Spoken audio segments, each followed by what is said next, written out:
what? I would have loved for him to have been a little more irritated about the situation. Your wife literally just snorted a line of cocaine and plans to breastfeed the kids. If you decide to get a little irritated in your spirit about that, more power to you. Now, I'm not saying that he needs to get ugly and abusive by any means, but what I'm saying to you is, man, take care of your house. You know, what are you doing? Acting like you're at her mercy constantly, acting like she was just this out of control person and all you could do is kind of like cower in the corner and hope your boys stand in between you and the wench you married. Bestir yourself, man. You know, take care of business. Hear your babies crying as their mother snorts yet another line of cocaine. Get on the next plane, man. And that would have been the very bottom of what I expected you to do as a dad.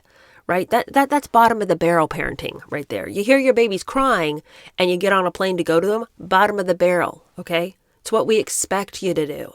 But instead, he's like, so I finished up my tour, but the whole time I was real worried about it because my boys are the most important thing to me. They're not. Okay, so stop patting yourself on the back. Hello, how are you? Welcome to my channel. My name is Cheer Denise, and welcome to part 2 of Kevin Federline's book, You Thought You Knew. Now, last time that we were reading, we ended on a story where he had finally decided to make a record, and that was sort of how he was going to help with the family finances. Again, he realized he was never going to have the fame, the fortune, or the acclaim that Britney had had, but that was the creative outlet that he wanted to experiment with, and in his mind, hopefully help the family out in whatever way he could. He did feel that he needed to be some kind of provider.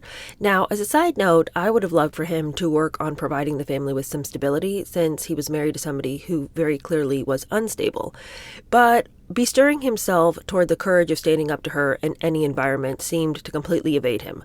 So he decided to follow this fantasy of becoming some kind of R&B star. And I think the thing that's confusing to me to the extreme is he knew full well he was never going to have major success at that, but really to me it seemed like it was more of an environment that was going to allow him to play in the way he wanted to play. And as we established last time, he's real big into the drugs, and he wants to find something that he can do that sort of allows him to, as he would say, blaze. And it's all just sort of part of the lifestyle of being a musician in that space. So I don't know how much I believe the take that he was trying to provide the family with some finances, because he knew that what he had to offer wasn't exceptional. I think he was trying at it, but I can't even believe that he believed that he was going to be a contributing member of the financial household. You know what I'm saying? Anyway, it was basically an excuse to hang out with his boys all day and avoid Britney and the boys. I mean, I know that he was proud to be a dad, and I know he says that being a dad was the most important thing to him, but I don't see if that's really possible when he seemed to make no effort to fix whatever relationships he had with the women he'd had all these kids with.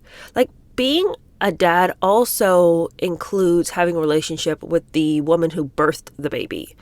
And when it came to Shar and when it comes to Britney, he seems to believe that casting that relationship aside but still loving the kids real good, it'll all equal out in the end.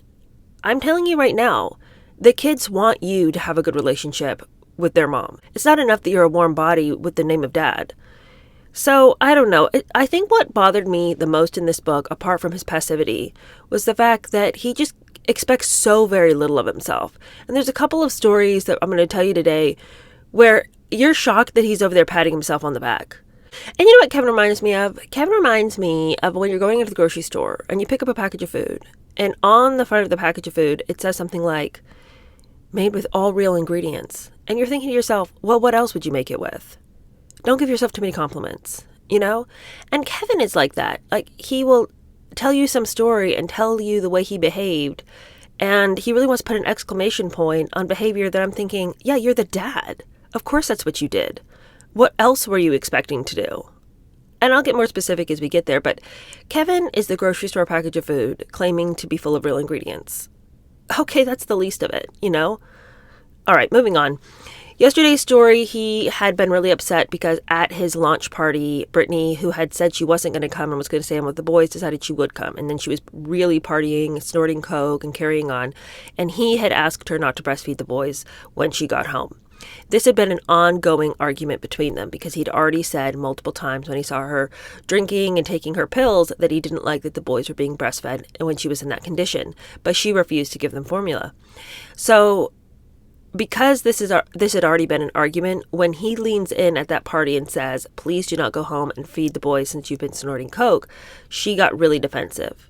She already felt in her spirit that he was judging her as a mom and saying she wasn't a good one. And so she didn't have to say anything. He knew exactly how she felt. And with blazing, angry eyes, she drenches him in her vodka and cranberry juice. And he was upset because he was wearing all white. And she leaves the party angrily, goes home, and tells her mom, who'd been watching the boys, to get out, locks the mother out, and tells her security not to let her mother back in. And they don't. Then Lynn, Britney's mom, calls Kevin at his party and is like, "Britney just got here. She just kicked me out of the house. And I don't know what Britney's doing in there, but I know she's not giving them formula." So it wrecks his night pretty good. And he does say that it upsets him because he was excited about the party, excited about the event, and he wasn't able to focus on it. I think he was even supposed to perform at this party, and he didn't even feel like he could because he was too distracted. So just on every conceivable level, it had been wrecked for him. But his emphasis in the rewriting of it, and I don't know if this was the emphasis in reality, but in rewriting it, he keeps saying that the only thing he really cared about, regardless of the fact that this was a night that was supposed to be important for him, what he was really focused on was fear for the boys. And yet, he doesn't leave the party. So there's a part of me that feels like I totally get that you are concerned for the boys, but not concerned enough to say, screw the album party, even though it sucks that I'm having to say this. I gotta get home. So it never is totally resolved whether he saves the boys from that particular cocaine incident or not. But that's what he does a lot of, calling people upset, but never bestirring himself to leave his position. He's always sort of couched in a eternal, I don't know what to do next kind of attitude. Well, after mulling it over for a while about this cocaine situation and Britney's continuing partying, and she's partying at a level I think that he didn't realize initially. He knew about the half bottles of wine and the pills, but the cocaine was new for him. He's realizing that she might be doing more than he wanted to know before. So what should he do? Oh, well, I don't know, Kevin. Maybe get a marriage counselor, talk to some trusted friends, bring some family members in. But he feels like she's not a person that can be reasoned with. He's very insistent on that. After all, she did just fire all her staff out of the blue. Kevin, who should have had an equal amount of say in this since he did marry her, stood by and watched the whole staff be fired. But he was just completely unable to do anything about that, according to him. So he thinks that she's an unstoppable force, and he can't gather her family around to speak to her because, according to him, she has such a fraught relationship with her parents. One minute she loves them, the next minute she hates them, then she's back to loving them, then she's back to I never want to see them again. So he doesn't feel like she respects them enough to hear them out. She doesn't have any high quality friends in her life that can help lead and guide her, or that he can lean on and say, "Hey, Brittany's taking cocaine and breastfeeding the kids. Could you help me?" So out of what he describes as utter desperation, he turns to his lawyer, who is like, his lawyer has officially taken on the role as therapist. But the only thing the lawyer can do is answer the problems with legal documents. So he actually gets his lawyer to draft a legal letter to Britney, not to breastfeed the kids. Whose idea of conflict resolution is to run to your lawyer and get your lawyer to draft a legal letter to your wife about breastfeeding the kids? You're not estranged, you're not divorced, you are having some ups and downs, but nobody's left the house, no one's acting like the marriage is over. And you get your lawyer to draft a legal letter to get your wife not to breastfeed the kids in her drug-induced state. This is what I'm talking to you about. The conflict resolution does not exist in Kevin's world. He does not know what to do. If your idea of how to solve things with your wife is to get a legal letter from your lawyer about her behavior and expecting that that's going to be the thing that's going to stop her. I mean, Kevin, How fried are your brain cells? I know you've been on drugs since the dawn of your birth. And it seems like Kevin has never experienced anybody helping him with even the most minor interpersonal relationships. As a 10-year-old, he was already like hooking up with older girls, doing drugs, running them mean streets. His parents were divorced and he'd been living with his mom, but she couldn't handle him. So then he went to go live with his dad, who seems like a little bit more like trying to lay down the law, but not in any kind of like helpful way. It was like, oh, Kevin, you're in trouble again. You're grounded again. But being grounded in your room, left with your own dumb thoughts, how is that supposed to help you learn and grow? So Kevin truly, at no point in his life does it seem like he had anybody teaching him how to be a human being. And it's not like he was over there reading books and stuff and learning about how to be a human, since the adults in every room seemed to throw him to his own devices. So this is what he's reduced to. Getting his lawyer to write a legal letter to his wife so that she won't breastfeed the kids. I am confused how he thought that befuddled Britney Spears and her deteriorating mental state was going to honor a legal letter, but could not honor a loving embrace from her husband, who would come to her and say, as he held her, baby, I think something's wrong, and I want to help you set things to rights. And I'm worried about the boys. I'm not upset with you. Let's make sure that we're taking care of the boys, but let's do this together. The reason she felt judged is because he wasn't helping her out of her troubles. I think she wanted a spouse who, right or wrong, was going to take her and her problems on as his own problems. And instead he was sort of like, hey, could you sort that? I'm going to be over here partying like a maniac, but you have to contain yourself since you have to be in charge of the boys. And quite frankly, an adult would be like, of course, and quite frankly, if she had been married to another adult, he would have also decided that it's time to be a dad and not a party animal. But he did not seem to decide that.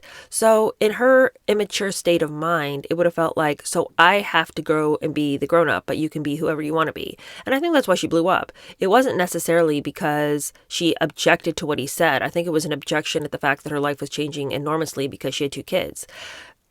2 kids back to back, the postpartum must have been unreal, especially when you don't have the tools to be an adult and now you're supposed to be in charge of 2 little ones, but you'd never had a chance to deal with your drug and alcohol problem. So you're supposed to quit cold turkey. It's a super, super, super messy situation. But Kevin drafting a legal letter and getting the lawyers involved in their marriage, what is her response supposed to be? Now, you would be like, well, the response of a regular adult would be to go to him and be like, what is this? Why did you send this? And have an actual conversation. But if they were capable of actual conversations, they would have had one by now. Okay.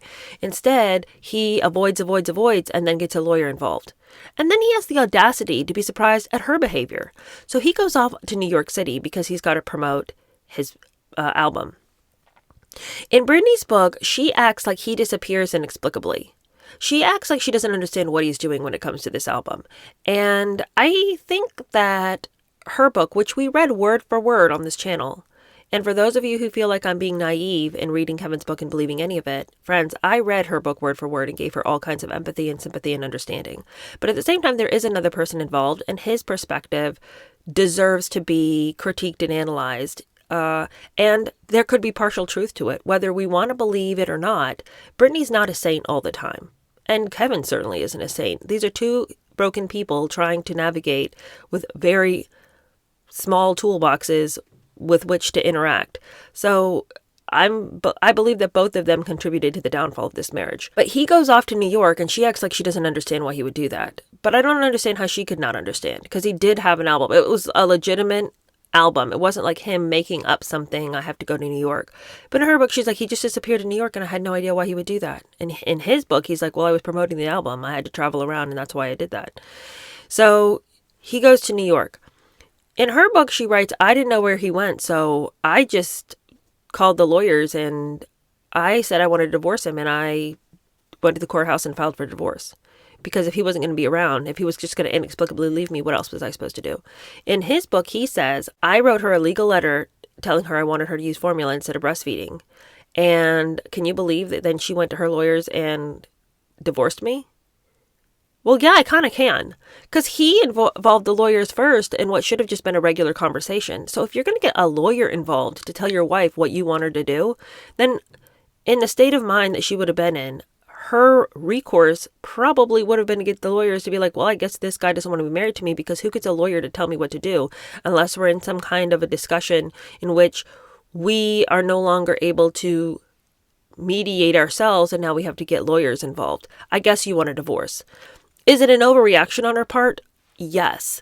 But I do understand her thinking, okay, well, I guess if we're going to involve our lawyers, then let me show you what that actually looks like. Probably she wanted him not to actually go through with it. I think she was just trying to, in her own crippled way, call him to his senses and dial back in with her and go back to the guy he was when she first met him, where they're whispering sweet nothings to each other. But the problem is that both of them had become so distant from each other, and both of them had such different ideas of what it meant to have a family, that they were not going to be able to get on the same page as long as they kept avoiding each other, which seems to be the way Kevin wanted to deal with it. And then Brittany's way of dealing as he pulled away was to throw more fits and to be more angry and to be more difficult. She's crying out for help and she wants attention. She's not asking for it in the right way, obviously, but she just wants him to notice her. And of course, that's going to push him farther and farther away because he is noticing and he doesn't like what he sees. This isn't the fun, cute, charming girl he once knew. So he can't seem to associate the fact that he and his avoidance are what's causing her to explode in rage. Is she being mature about the way she is behaving? No. And it's this horrible self-fulfilling prophecy, because she panics because he's leaving her alone more and more often. She has fits of rage, which makes him want to leave more and more often. And Kevin, as we have discussed many the time, has zero ability to deal with conflict, and he retreats every time. So he doesn't even realize that Britney has filed these papers. He's supposed to be on this radio show in New York, and he gets there and the producer says to him, hey, so how do you feel about Britney filing for divorce? He had no knowledge that this had happened. This is how he finds out. And so for the rest of the conversation on air, the question was posed to him off air, but he is reeling. He gives a pretty poor interview because he is in utter shock that she has decided to file for divorce. Kevin's continual befuddlement at how his life is coming unraveled is really a frustrating situation, because you and I know, as we're listening to this whole book, that if he had just at any moment decided to stop and take care of business like a man, he might not have found himself in this situation. According to him, Britney is just this really difficult personality, and that she has painted herself as the victim lo these many years. And he does, as the book go on, discuss that it was like a mental health issue. But at the very beginning, he acts as though her behavior is of her own making. Well, if he really thought that she was just a hard person to get along with, but not somebody who was mentally challenged, and that's why she was doing the things she was doing, why did he never step in? Why did he never bestir himself to handle business? In the event of the party that he goes to, and he says that she wrecked with her bad behavior when all he did was question her about the breastfeeding, regardless of what his tone was, because some people have suggested that perhaps his tone was really ugly and that's why she reacted the way she did. He might want to describe himself as being calm, but maybe he said it in a really hateful way. You know what? I would have loved for him to have been a little more irritated. Your wife literally just snorted a line of cocaine and plans to breastfeed the kids. If you decide to get a little irritated in your spirit about that, more power to you. Now, I'm not saying that he needs to get ugly and abusive by any means, but what I'm saying to you is, man, take care of your house. What are you doing? Acting like you're at her mercy constantly, acting like she was just this out of control person and all you could do is kind of like cower in the corner and hope your boy stand in between you and the wench you married. Bestir yourself, man. Take care of business. If you think that she's going home to place those babies to the breast and give them a mouthful of cocaine, I would say leave the party, because he keeps talking about how the party was ruined for him. The party was ruined for me.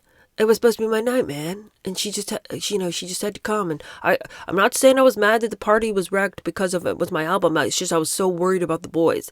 Well, if you were going to stay there and be upset about it, then leave the party and go home. If it's going to all be wrecked at this distance and all you can do is keep stepping out of the room to take calls from Lynn, from Britney, calling your lawyer, whatever, then just go home and deal with it so that you know in your heart the boys got formula, if that's such a big deal to you. And the same thing with him being on tour, finding out that, oh, we're getting a divorce. And then he goes on his whole eastern leg of the journey. He goes and makes all of his East Coast appointments. And the whole time he's worried about the boys and worried that Britney has it. Because Britney is calling him partying with Paris Hilton and Lindsay Lohan. And he can hear his boys crying in the background. Multiple times this happens, okay? The babies are screaming. Britney's crazy, drunk off her ass on the phone. The babies are in the background crying. And he's like, man, it was just really hard, because I was really worried about the boys. Were you, though? Because if I had a spouse who was high off their ass every time they called me and I heard my babies crying in the background, you better effing believe I'd be on the next flight. So for him to constantly hammer on that he was really this dad that should honestly win prizes for his fatherhood, to me, I go, no, man, I don't believe it. Because if the album is so important to you that you are willing to finish your East Coast leg of the tour, but you hear your babies crying as their mother snorts yet another line of cocaine, get on the next plane, man. And that would have been the very bottom of what I expected you to do as a dad, right? That's bottom of the barrel parenting right there. You hear your babies crying and you get on a plane to go to them, bottom of the barrel, okay? It's what we expect you to do. But instead, he's like, so I finished up my tour, but the whole time I was real worried about it because my boys are the most important thing to me. They're not. Okay, so stop patting yourself on the back. Okay, this is made with real cheese moment. Okay, don't give yourself credit for sitting around. I really cared about my boys and it bothered me a lot when I heard them crying in the background as Britney and Paris and Lindsay were partying. Get on the next damn plane. So it's really hard for me to see him the way he sees himself, okay? Because all I saw was negligence. And to act like he had to just keep working, man, what are you going to bring in? You have paid more out on this tour. He lost money on this, okay? So for him to try to paint the picture as though, well, man's got to work to feed his family. We all know you're not the one feeding the family. Go home and take care of your kids. That's the least you could have done. Okay, so he gets back and then commences the dispute between who's going to have custody of these kids. Well, Britney is 110% unwell, and that cannot be disputed. And there's going to be conscious contention about what is happening with the boys when they're in her care versus what is happening with him. And, he tells all about how he had to get a house and, he did his best to get cribs and diapers and formula and stuff so it'd all be ready when the boys came to stay with him. I'm like, I didn't even know why you're acting like you need to tell me that. I believe that as a dad, you would have made sure there was a place for the kids to stay, diapers for their little butts, and something for them to eat when they got there. Like, to act like you were really doing your damnness to make a cozy home for your kids. Yeah. Baseline. Okay? Made with real cheese. Don't tell me right now that you get some kind of credit for making sure your home was a place that you could keep your kids. Okay. You already had 2 by Shar, so I'm assuming you understand the necessities involved in keeping a kid around. All right. Well, the problem is that Britney really wanted to infantilize the boys, but particularly Jaden. It's very weird because Preston and Jaden were not loved equally, and Preston knew as a little boy, little toddler, that Britney did not like him as much as she liked Jaden. And she made it really clear to Preston that she favored him. And he starts having night terrors and everything every time after he comes back from Britney's house. And they have to take him to a therapist. It's a whole thing. But part of the issues with Britney keeping the boys was that she didn't have any parameters as to what was appropriate for little kids. And she also didn't care any kind of a way about what their specific needs might be. It's just whatever she was doing in the moment, she would involve them. And if that was healthy or not, well, too bad.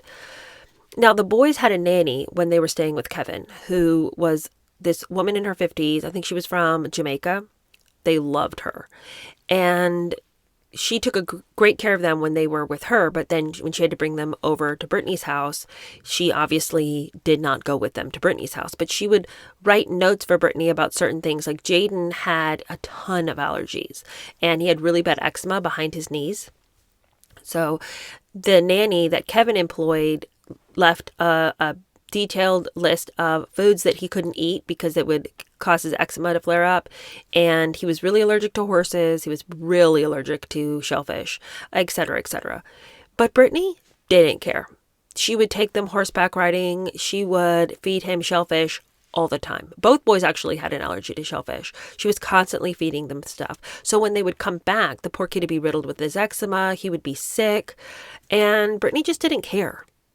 She also really wanted Jaden to keep wearing diapers and using a pacifier well past when it was acceptable. Like, he would be potty trained, but when he would go to Britney's house, she would keep putting him in a diaper. And they had to go through their lawyers to keep her from giving him the pacifier and the diapers. The boys would come back home on one particular occasion and she would have bleached their hair. Like bleached, not put in little highlights or whatever, which would still be weird for you to do to a couple of little kids. Like, don't be dyeing their hair, but she bleached their hair. And it was so aggressive that their heads were covered in burns and scabs. So Kevin had to shave their heads so that their heads could heal. And Kevin says, I don't think she was trying to be mean. I don't think she was even trying to be a bad mom. I think that in her mental state, it was just, this seems fun. We'll just do it anyway. And it's probably not that big of a deal. Like with the horseback riding and Jaden being so allergic, it's just fun. We'll just have a good time. Just, it's not that big of a deal. Oh, I'm, lightening my hair. I'll lighten the boys too. We'll just have fun. So it's really like a very young child trying to take care of two boys.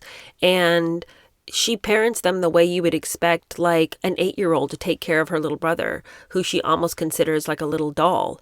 Let's just have fun. And I won't worry too much about this or that. I mean, even the fact that when they were really little and she was breastfeeding them, she would just breastfeed them when it was convenient for her. But she would go hours without feeding them. It's like she just didn't have the ability to understand regimen and order are important. But I don't know that I necessarily fault her, because if you read her book, she had a super tumultuous childhood and then immediately, barely in her teens, she's this huge pop star. When was regularity and order part of her life? Where would she have learned that? Her parents were very disorganized parents. So I don't blame her for not realizing how to be a mom. But it does seem like if somebody gives you a list of things like, hey, just avoid these things, she just didn't want to honor that because somebody was telling her what to do. Kevin's defense against why he couldn't stay married to her was that she was incredibly defiant. And if you told her to do a thing, she just wouldn't do it because she didn't like to be told what to do. And that might well be true. I don't know. I wasn't married to Britney. And it might just be that part of her and part of the friction that she had with so many people and why she was constantly letting people go, like her beloved manager Fee, was just at a certain point, she just wants to be allowed to do what she wants to do. And if you tell her no, she's going to get people around her who will tell her yes. She doesn't like people to tell her no, probably because in her mind, she spent so many years of people telling her what she was going to do on tour and how she was going to look and what her album was going to be, that there was a part of her that just stayed in a very immature state, unable to tell the difference between somebody's friendly guidance and somebody's demanding her to fit into a mold. So she just became very defiant against anybody telling her anything, especially people that she considered people who were supposed to love her and take care of her.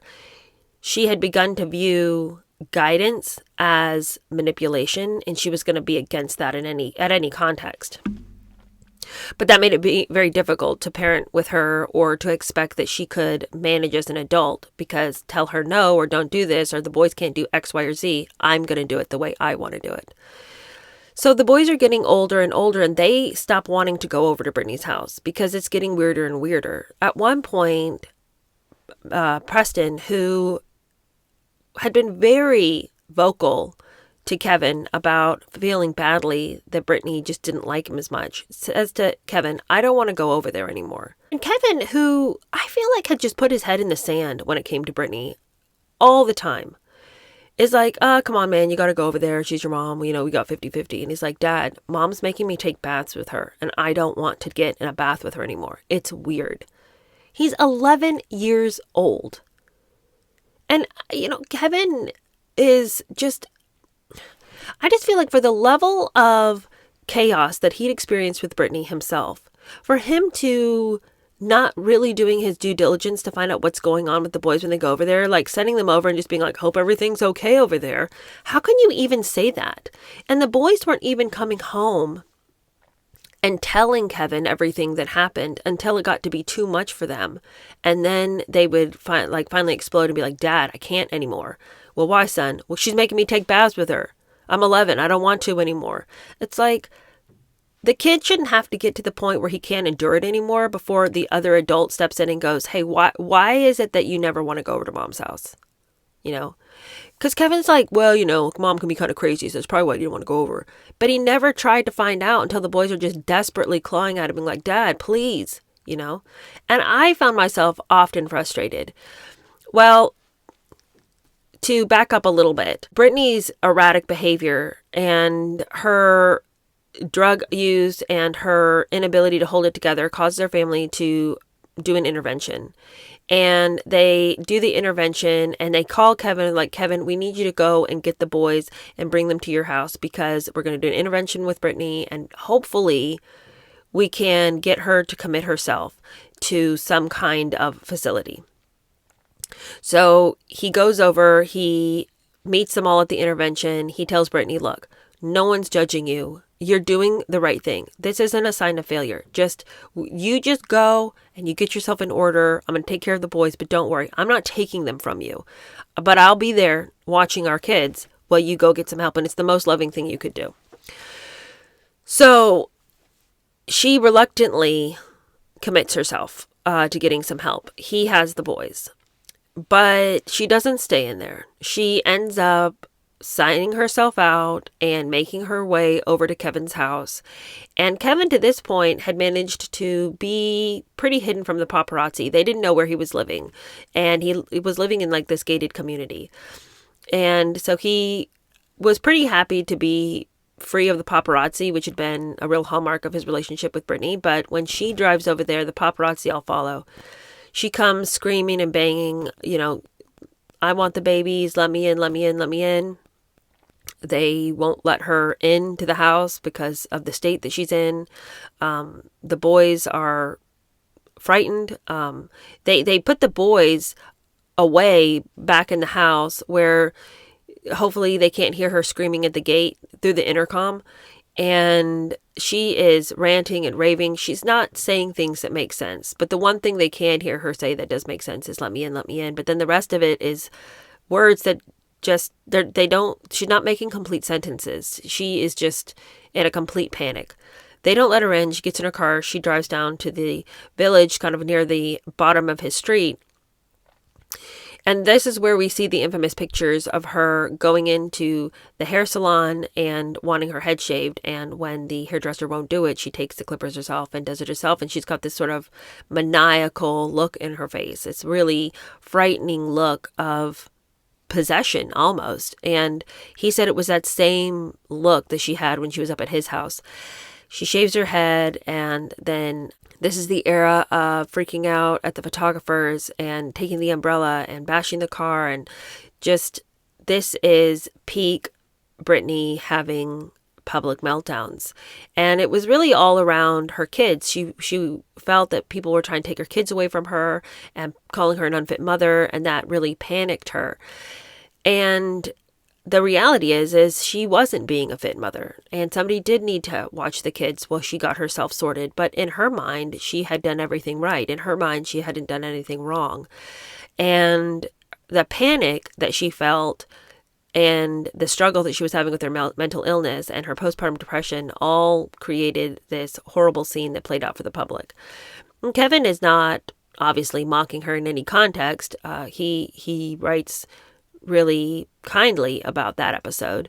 Obviously, you wouldn't expect that his publicist would allow him to make fun of her because that wouldn't sell very well.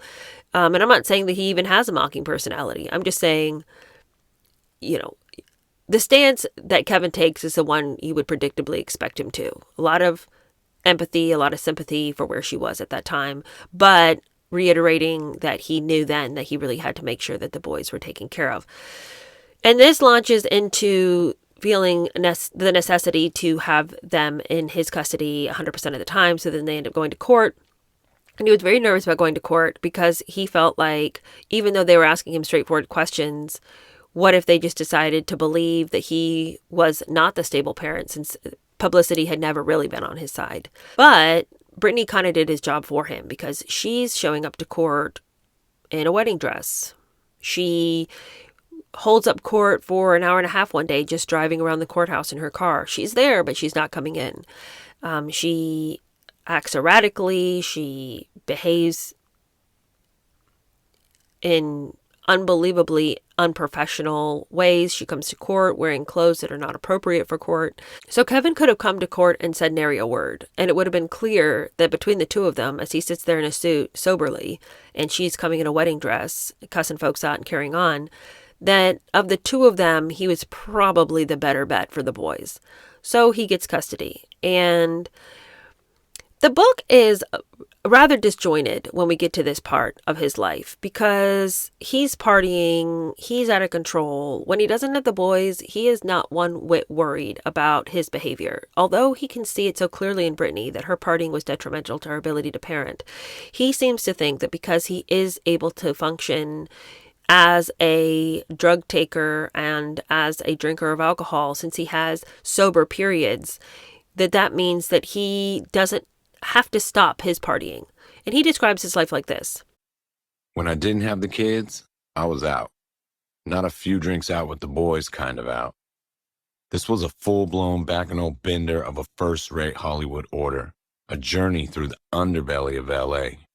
Women blowing cocaine in each other's asses, dudes and chicks tag-teaming in my hot tub, a bordello masquerading as a porn studio, masquerading as a dentist office. Don't even get me started.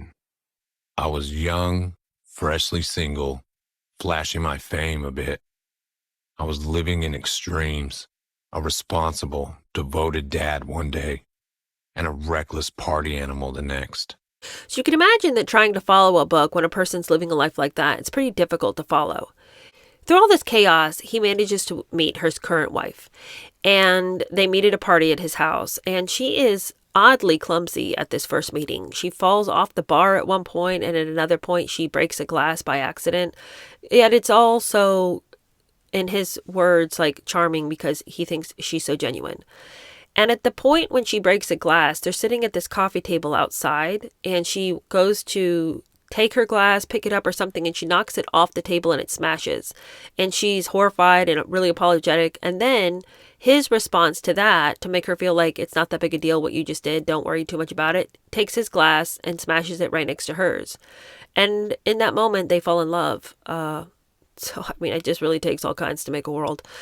But she is honestly pretty stable, and she looks super normal. She was like an extremely good volleyball player and could have gone pro. And so she has her life in order, and they become joined at the hip to the point where everywhere that he goes, she goes too. They're not married, or even engaged, but it's definitely, she's his life partner at this stage of the book. And she sees firsthand the craziness of Britney. Like, he had told her repeatedly, like, if you get involved with me, you are going to get involved with a pretty strange scenario. And she doesn't really believe it could be that bad. But one day she is at the house by herself. Kevin's not there. She's at the house with the nanny and the two boys. They're out in the yard playing. Who should come rip-roaring up the street but Britney? Britney doesn't have any business being on Kevin's property. It's not one of her houses or anything like that, but she comes storming up the walk. She grabs Jaden. She's got a purple diaper in her hand. Jaden is a well-established toddler. He has not worn a diaper in many moons, but, come hell or high water, that kid's going to be in a diaper. Hasn't she told you all to put him in diapers? So she drags him inside, pulls his clothes off, puts his diaper on him, and then starts storming up the stairs, goes to Kevin's room. She wants to go through his things. They're telling her, get out, get out, get out. The nanny goes and it's like, you cannot stay here. Britney's ranting, Britney's raving.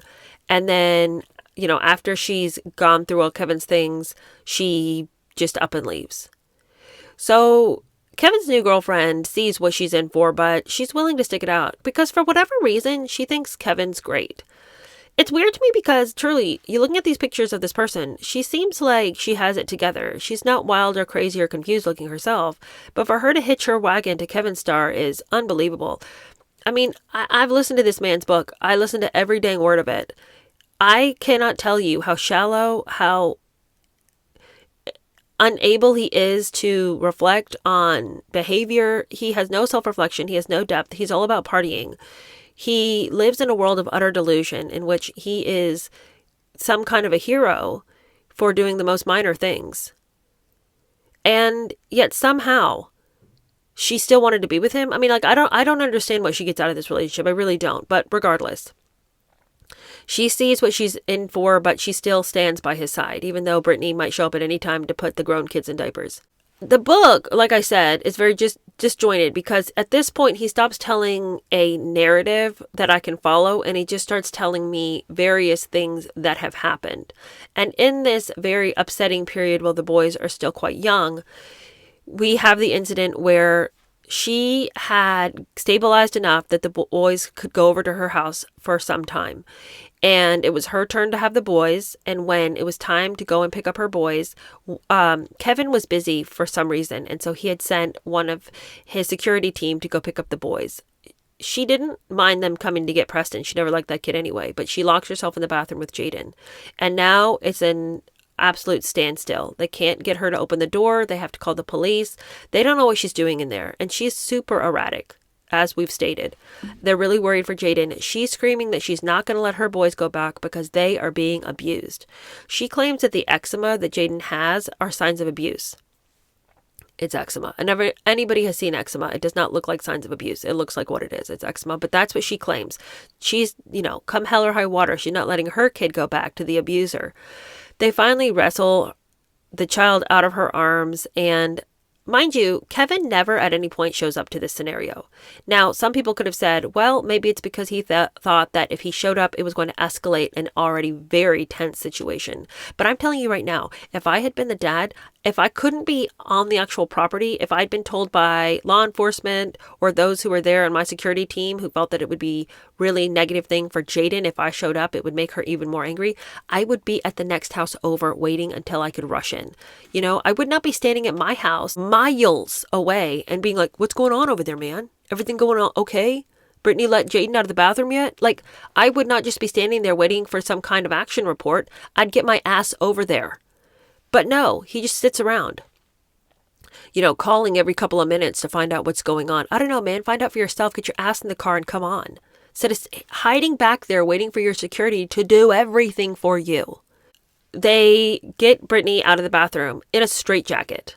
But the authorities who are on site tell Kevin's security, we are not going to release Jaden to you because she did make claims and threats that the boys were being abused. We need to take Jaden to the hospital just to get a checkup, just so that we can clear your name.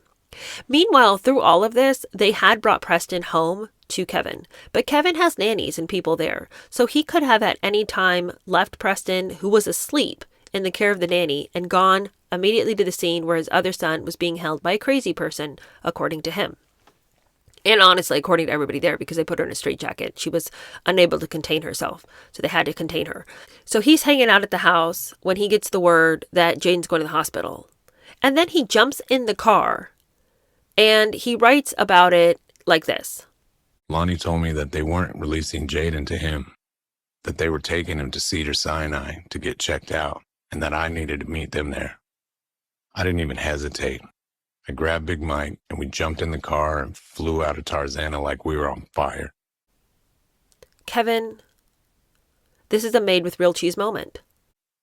I didn't even hesitate. You cannot pat yourself on the back for getting in the car and driving like a bat out of hell. You should have already been on scene or so close to it that you were already on the way to the hospital before they even got Jaden in there. I don't understand him acting like he was really doing his due diligence. Like, look at him. He's like the superhero who jumps in the car and just speeds down the road like mad. I don't know, Kevin.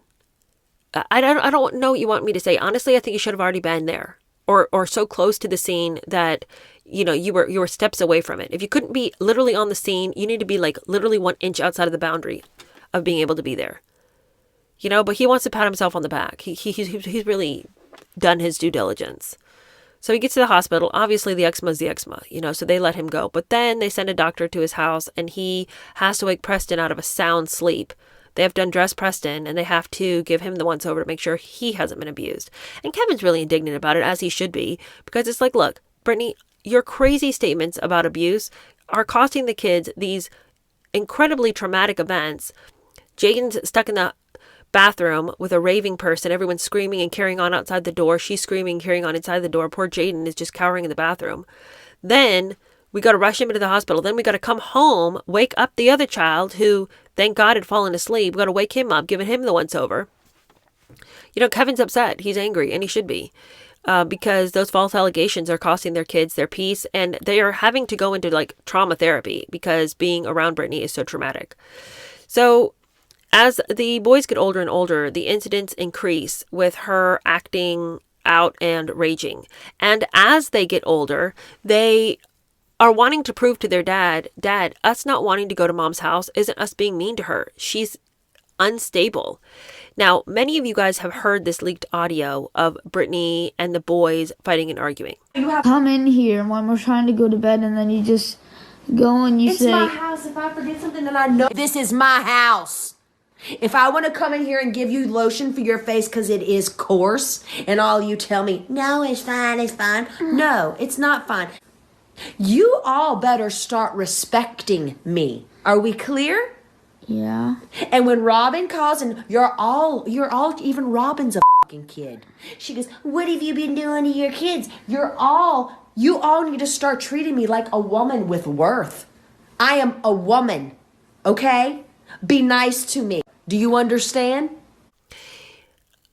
Britney felt that the boys wouldn't listen to her, but the boys were angry because they felt like she was constantly trying to infantilize them, especially Jaden, who she always talked to in baby talk, even as he was like getting well and grown. Preston hated being over there because she favored Jaden so much. So it was difficult for them because one minute Britney would be wanting to be their friend and wanting to be like sweet fun mom, and then the next minute she'd be turning on them. And so they, in order to prove to their dad that things were terrible, they had recorded her, and of course that audio ends up getting leaked, and Kevin doesn't say who leaked it. He is really defensive of the fact that the boys have ever received any kind of criticism about the way they treat their mom, because he's like, you guys have no idea what the boys have been through. And Britney would be erratic. I mean, they would go to sleep at night and wake up with Britney watching them holding knives. She had a fixation with knives. At one point, keeping knives in her car, she had like a G-Wagon, and she would just slash the seats up. Like all the seats were torn up because she'd keep knives in the car and then just slash the seats to ribbons. Kevin describes the boys' relationship with Britney as being super dysfunctional, and Britney's behavior towards them bordering on dangerous, particularly because she was so obsessed with knives, but also because the way she treated them, she would just fly into these rages, and they never knew where they stood with her, and it could get really scary. And I'm sure I'm leaving out several incidents. I feel like there's things that happened that I can't remember, mostly because it's interwoven with a lot of like what other stuff he was doing at that time in his life. In order to make money, he was in a lot of reality TV shows, mostly based around his weight because it had been escalating. And so I think he was kind of like focused a lot on how to make his next dollar and not necessarily focused on how Preston and Jaden were doing when they went over to Britney's house. And he says repeatedly that he knew something was going on, especially when as the conservatorship was being put into place, and he just didn't want to ask a lot of questions. He just didn't really want to be involved with it. And that's kind of the way he looks at everything that had to do with Britney and his sons, until his sons came to him and be like, Dad, she's watching us at night while we sleep, while she holds knives. She is erratic. She is taking substances. She is frightening us. She's bullying us. She's screaming at us.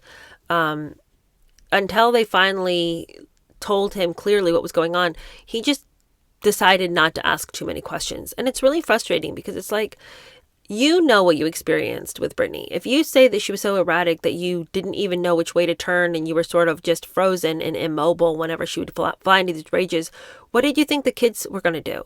Your kids are having night terrors at night. They're trembling in her presence. When she comes over, they run and hide. Like, this is a situation that you should have really invested in and figured out why were your kids so scared of their mom? What's going on over there?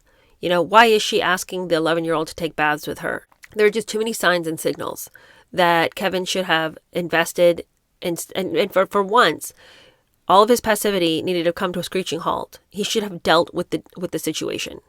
But he didn't. It was just kind of like, well, Britney's, got a lot of problems, but I know she's trying to work on them, so I'm just going to hope that it's all working out. Well, it isn't, until finally the boys don't have to go over there anymore. The book kind of fizzles out. It's sort of a story where he ends up moving to Hawaii because his wife has work that she does there, what with her volleyball career and everything. And so, they go on to have 2 kids after he proposes to her. And so it's like now he's this dad of 6 with 3 separate moms. He lives in Hawaii. He's all about that home base. He wants everyone in the family to know, like, his home is the place to go. But I'm like, yeah, but you moved to Hawaii. It's kind of hard to gather everyone when, 4 out of your 6 kids don't live there. So I don't know. It just, I have to tell you, the book definitely is not a buy. It's definitely only listen to somebody tell you what was in it. Do not invest your time. I think that he probably feels better after telling his side of the story. We read Britney's book word for word on this channel. And I'm only doing a recap of Kevin's, mostly because I know we could not handle the illiteracy of the book he wrote. But I would say that having read both of those books, I don't think either one of them are telling the whole truth. And I don't really think either one of them wants to tell the whole truth. Now, I think Kevin gave the veneer of telling more truth than she did only because he told so many things about his life I wouldn't have told anybody, but he's not ashamed of any of it. And that's why he told us. I'm wondering, where are the parts of the story where he's ashamed of himself? He never told us any of those. And to me, an honest memoir is where you tell about the times when you knew you should have done differently and you didn't. He has an excuse for everything he did and isn't sorry that he did any of it. In fact, half the time he's trying to get you to applaud him for behavior that he should be ashamed of, but he isn't. So I don't think his book was super honest. I do think that it shed some light on Britney's behavior, in the sense that she's deeply troubled. And that came out particularly with her kids, But I also think that the book doesn't do justice into what made her have troubles. Because to hear him tell the tale, it's just like she's a problematic person that slipped into mental illness. But why was she slipping into mental illness? What happened? What were the precursors? And because he doesn't give us any background as to who she was as a person before he ever met her, we're sort of left to just think she was a difficult personality, that got kind of crazy later on. And he doesn't do a very good job trying to figure out who she was because he's not interested in who she was. And it's weird to me that you could say you loved somebody and not really want to know why they are the way they are. Not really try to explain to the reader why you think this happened. But that's what I'm saying. He has no ability to explain and no interest really in why people do the things that they do. It's just like, man, I don't know. That's what happened. So he says, you thought you knew. Well, now we do know. And it's worse than I thought. He's crazier than I thought he was. And Britney is less defined than she was before. And while he did prove that she needs to have some help, he didn't do her any favors in explaining to himself or to his boys why his former wife and why their mother could possibly be the way she is. It wasn't a super judgy book. It was just a book that told with complete bewilderment the facts that he experienced, but he offers no solutions as to what happened or why they happened that way or what he thinks ought to be done. It's just like, damn, man, it's crazy. So that's pretty much Kevin Federline's book. Thank you guys so much for hanging out with me. I will see you guys tomorrow for the Friday News Roundup. And as always, I appreciate every view and every comment. So I'll see you soon. Bye.